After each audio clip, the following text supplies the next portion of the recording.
na Babata Frenyika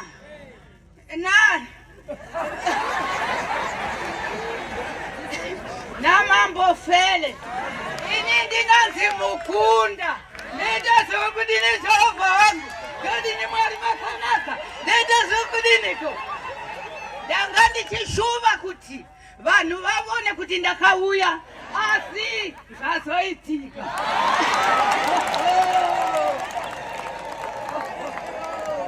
Ndodini mwari wangu ndinoda kuti mubudisa muvhidhiko kuti ndionekwe nenyika zhinji.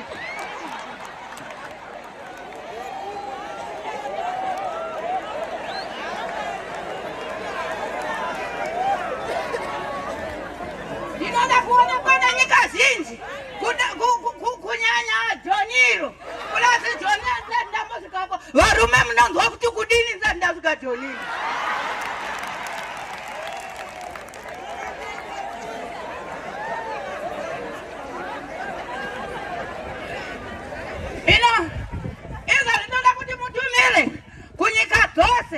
Kuti kuna mukunda kuJerusalema kubvira ini musatari hanyu zvipfeko zvangu kana chimiro mungoona zita rangu kuti rinde zoga ndagona